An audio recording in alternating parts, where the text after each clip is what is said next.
LiSTNR production. A warning. This episode contains graphic descriptions of intimate partner violence. Please listen with care. Welcome to Crime Insiders Forensics. For those joining us for the first time, my name's Kathryn Fox. I'm a former GP, crime author and screenwriter. I'm enthralled by forensics and have spent thousands of hours researching for books and screenplays. So I thought, why not turn my research into a podcast? Every week, you'll be joining me in discovering how forensic science is helping solve high-profile crimes in Australia and around the world. This week, debunking a long-held forensic myth involving pigs and human remains. Popular crime shows and fiction suggest that the best way to dispose of a body is by feeding it to pigs. We've all assumed, as talk of the town, that pigs will destroy a human body and that only human teeth survive the digestive process. An accused murderer whose wife disappeared under suspicious circumstances was said to have told multiple people that pigs devour an entire human body without leaving a trace. As listeners of this show will know, it's more difficult to successfully prosecute an alleged murderer without a body. That's where today's guest, forensic anthropologist Penny McCardle's expertise becomes crucial, not just to this case, but many others across the globe. We drove out to where the pig farm used to be and took one look at it and went, oh my God. To begin, Penny explains exactly what the role of a forensic anthropologist is. Well, a forensic anthropologist or biological anthropologist are people who examine human remains. We work out at what we call a biological profile, so the age, sex, ethnicity, height, or ancestry, height, things like that, and possible causes of death if there's any trauma to the bone. Whereas an anthropologist studies culture of human populations. Because at the moment, most people's memories or thoughts of a forensic anthropologist are bones. Kathy Reichs wrote the book series. I've actually met Kathy. She's a lovely, lovely human being. But most people sort of think about that from the Bones television series or the book series that she wrote. Does that irritate you, or is that reasonably accurate, do you think? Look, it doesn't worry me. When people look at me and go, huh, what's that? And I say, do you know the TV show Bones? And they're like, yeah. I said, yeah, that's what I do. And they're, oh, okay. They understand it then. Yeah, I mean, some of the methods they use on the TV show and whatnot, just are out there. But basically that's what I do, yes. We've seen in popular culture, in so many TV shows and film, you've had mobsters disposing of bodies in pig pens, or people allegedly, going back to the 1700s, 1800s, allegedly feeding bodies to their pig to disguise murders and get away with it. And yet we didn't know if that's folklore or fact. So how did you come into the investigation? Well, I was the forensic anthropologist and archaeologist on a cold case up at Walgett, and we undertook many excavations throughout Walgett looking at different possible locations of the deceased. And it became apparent that the accused had mentioned to a few people that the best way to get rid of a body was to feed it to the pigs. And at the time, the accused had something to do with a pig farm up at Walgett as well. So I did some research and realised that there was no research anywhere in the world that actually tested that theory. And so the detectives and I approached New South Wales Police Science Unit and sort of discussed the possibility of undertaking this research to test whether that assumption was true or not, and then what that would mean for our case and any other cases in the future as well. What were the police investigating? They were investigating the disappearance of Roxlyn Bowie. Roxlyn went missing about 40 years ago, and it was my understanding that she left a note saying that she was just leaving, and then she hadn't been seen or heard of since. 2 young children were left asleep in the home. Her husband was at the pub, allegedly, and she just went missing and left the children. That's the theory. That was the theory, yeah. Obviously, people at the time were a bit suspicious about that, given that she was supposedly a loving mother. And I gather some people in that case had reported that she had a black eye, bruising, and suspected domestic violence. So that raised some alarm, but not enough alarm, obviously. But then 40 years later, you're invited to help with the investigation. So where did you start and what did you have to do? Well, I arrived at Walgett, just told that we had a dam that we needed to excavate, that they thought that she might be in the dam. So we get there, we have a massive team of police to help us do the physical work as well. And then we realised pretty much straight away that this dam is not full of water at all. It was full of grey silt, which changed our methodology completely. So we had to get excavators and scrapers in, and what we would have to do is scrape back 10 to 20 centimetres at a time to be able to see what was there. And because it was grey, anything in that dam was clearly evident and quite easy to see. We were picking up fishing line. We were picking up cans, like anything and everything that was there, we were able to see quite easily. We also uncovered an intact, completely preserved wooden dinghy at the bottom of the dam. So if the deceased was there, we would definitely have found her remains there, clearly. But unfortunately, no, she wasn't in the dam. Can you please take us through what happens during an excavation? Every site is different, and you have to be flexible to be able to change your methodology. But the way we plan it is we have a review first with people involved in the case, and we look at aerial photographs and discuss the case, and we look at, I try and get as much environmental information as possible about where it is that we're going to dig, because that informs the methodology to start with. So, for example, with the Walgett one, the large dam, we thought we would have to pump the water out, and we thought that we would have all this sludge type stuff left over that we would have to go through by hand. So we had some trucks in there, we set up, we cleared a whole area, and large bays were set up and flagged for each team of the police to rake through all the material that was excavated out by machine. So a machine would go in, excavate out a large chunk, take it over to one of these bays, dump it out, and then the police with their rakes would sort through it that way and try and identify anything that way. We knew that just didn't work straight away. We knew that. It was too sticky. We couldn't see anything. It would take us months to do it that way.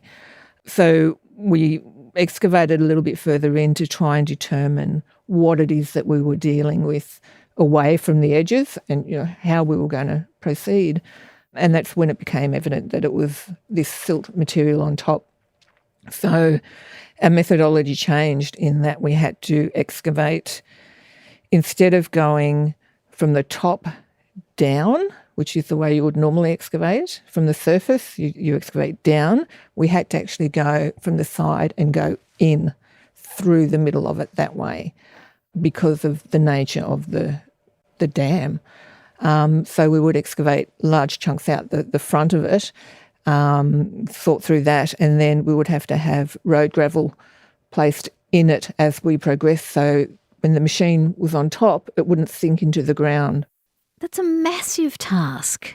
When we hear people are searching a dam, they're looking for remains in a dam or they're looking for remains somewhere. It's normally full of water. And we assume there are divers there. But the cost and time and labour and expertise involved is massive. Oh my gosh, yeah, absolutely, yeah. It ended up being the biggest excavation that New South Wales Police have ever undertaken. When you didn't find any remains in the dam, what happened next?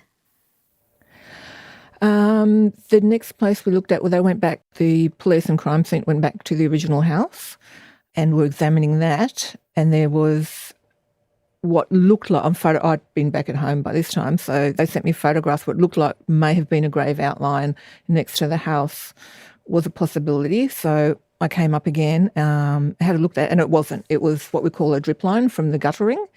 So if you imagine the guttering of a house, if you've got raindrops that drip down in that nice, perfectly straight line, a metre or so out from the house, that's what it was. But at the same time, while we were there, the place that we were staying at, one of the ladies working there was a child at the time that this had happened. And she mentioned that she remembered finding bones in her backyard and her parents were some relation or some friend of the accused. I'm not sure how that worked. So she said that she remembered finding bones. Should she be talking to the police? And I'm like, yeah, absolutely. So she got it, we put them in touch. And it turns out that her and her brother would dig in their backyard. And I remember as we used to do that as children as well, dig to China or dig a swimming pool or, dig trenches to play, soldiers and all this kind of stuff. And they were doing that and they remember finding a whole pile of bones, which they thought, looking back, they believed they were human. They also found some jewellery as well, which they thought was very weird and very unusual, but they thought, oh no, we're going to get in trouble for this. So they just covered it up and didn't think twice about it and forgot about it. So the detectives met with these people out at this property and they were able to locate an area of where they were digging as children. So we went out there, started excavating and were able to locate these areas of where they had previously excavated. Even though it was all covered up, we were able to identify these old excavations under the ground, which was fantastic. And then we came across a lot of bone, but they were dog bones, unfortunately, not Roxlyn. Kept going, and that was the location that we actually uncovered the ring, the R ring as it's known, which was absolutely amazing. Sorry, what was the R ring?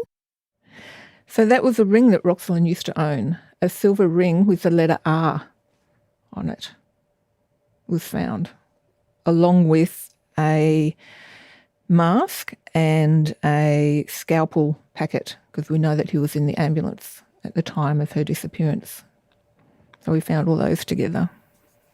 On someone else's property. So just coincidentally, you're staying somewhere and the fact that you're in this small town triggered somebody's memory from that long ago. I've got goosebumps now. It's just amazing. I mean, the public can help so much. You just don't realise. And as your kids, you see things differently and you look back as an adult and you think, oh, hang on a second, maybe it was important. Then what do the police do there? And what's your involvement still? So we finished the excavation. We had to keep looking because we hadn't found any human remains, so we had to make sure.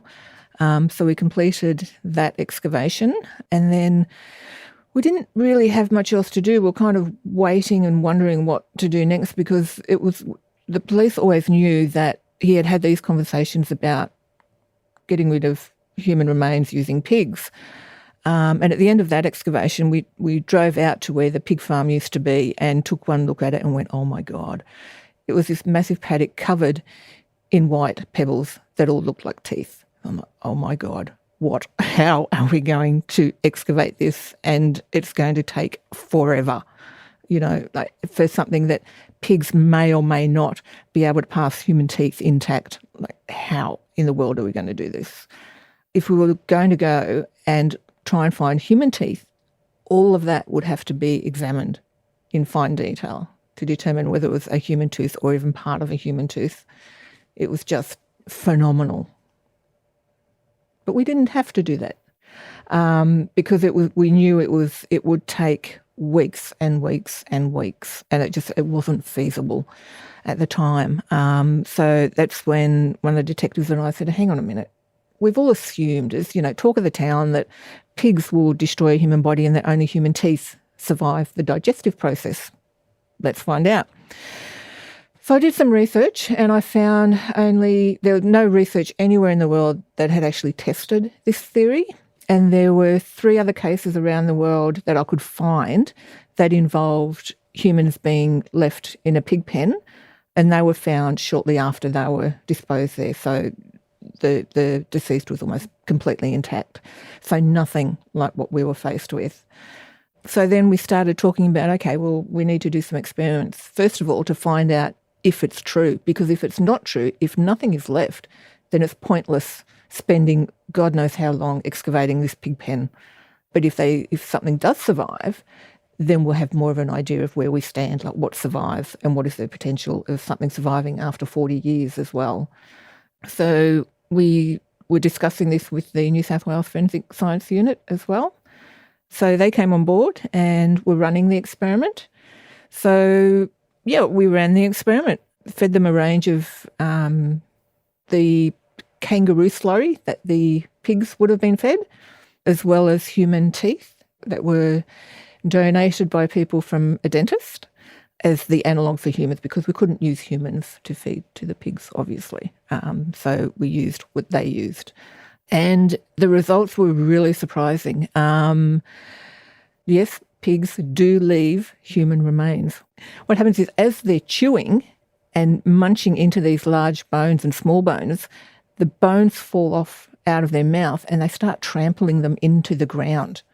So the pig pen is quite soft. So every time they get a bone and they start chewing it, large pieces fall off and it's trampled into the dirt, and they're actually saved and protected.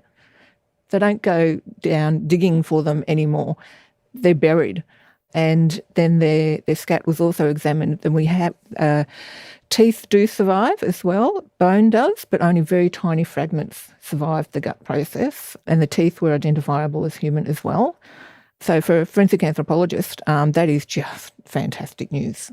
Fantastic news. So we published a paper on that, obviously, and was presented at the forensic conference last year. And what that meant for the case was we were able to go back to the pig pen. And what we did was we spoke to local people who were able to identify 2 potential feeding locations where the slurry would be placed over the fence and the pigs would go there to eat.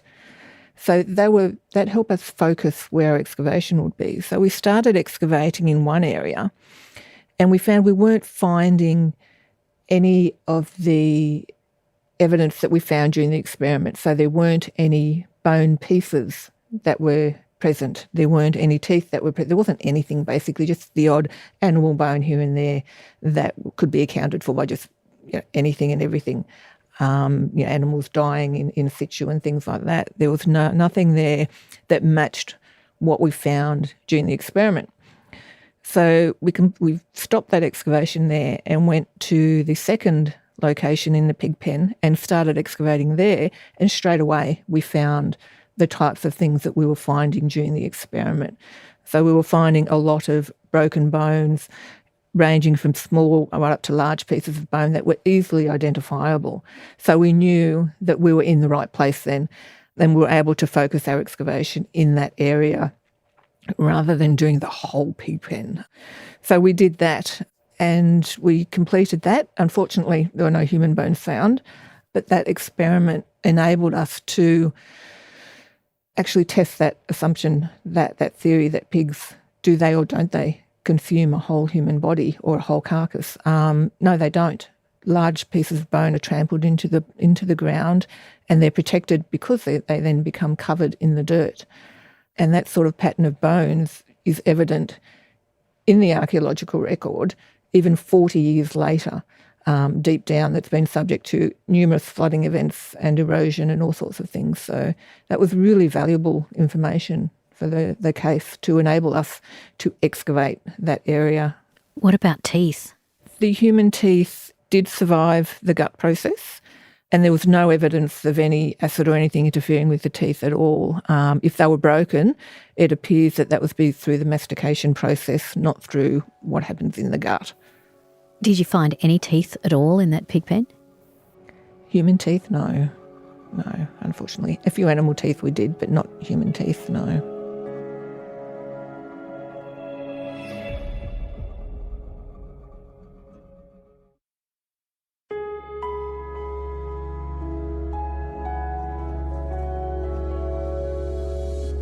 In terms of your research, I was actually at the talk where it was presented, and it was huge. It was absolutely packed. There were some sessions that attracted people from every possible area of forensic science, and that was one of them.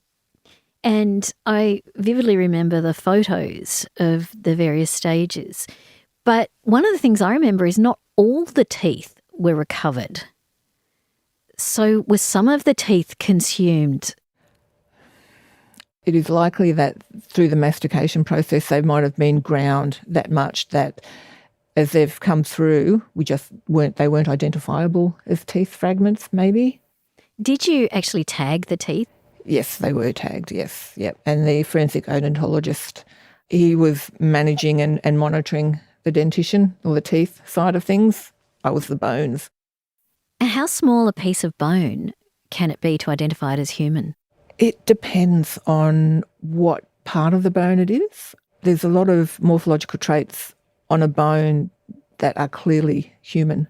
For example, on long bones like your arm bone and your leg bone, if we have the ends, that's clearly identifiable as human. You look at that and compare it to an animal and they're completely different. It's very, very obvious. If we have, say, a small piece through the middle of the bone, the long bone, what we call the shaft, if it's just a small piece of that without any other characteristics attached to it, it does become more difficult to identify as human or animal, absolutely. With all this work and the study that you've done, so you've excavated the dam, you've done massive investigations and put a lot of science into this as well to see if it was even worth excavating the pig pen. Then you excavate the pig pen and you still don't find any human remains. Now what? I think he needs to tell us where she is.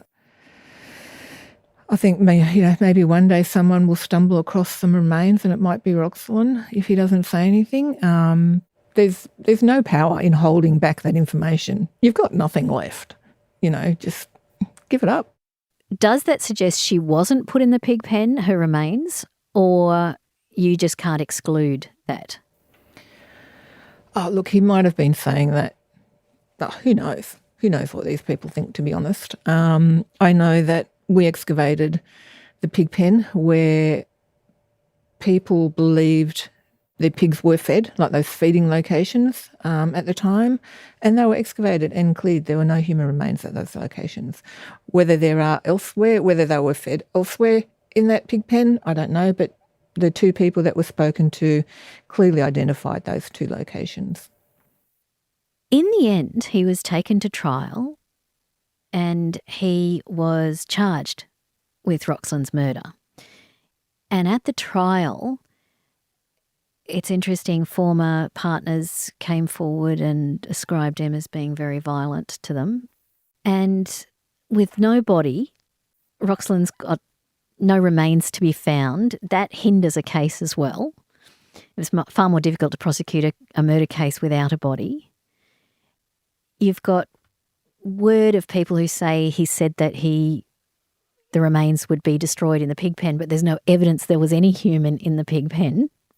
And yet the jury took 4.5 hours to convict him of Roxlyn's murder. The circumstantial evidence was overwhelming, to say the least. So they had those letters that she wrote. A handwriting expert was able to say that they were written under duress. We had the R ring, and a gemologist was actually able to say that where it was bent was actually typical of someone trying to pull a ring off someone's finger as well. And I'm sure there was a whole lot of other stuff as well. The fact that her ring was found, and was also found with a mask and a scalpel cover as well, because he was in the ambulances at the time, that all sort of came together as well. And that's just the evidence that I know of. I know there was a lot more than that as well.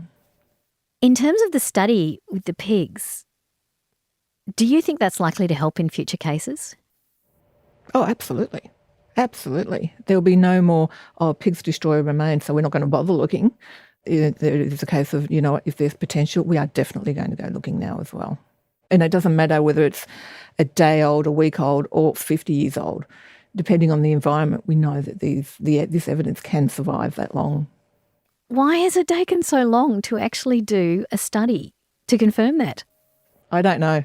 And interestingly, I have to put this out there, we're just starting one with Tasmanian devils. It's also been assumed that Tasmanian devils and quolls will completely consume a human body as well, and that's never been tested. So we're looking at doing that one next.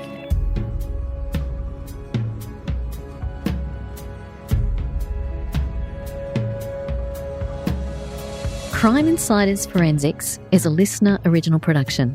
It's hosted by me, Kathryn Fox, and is produced by Ed Gooden.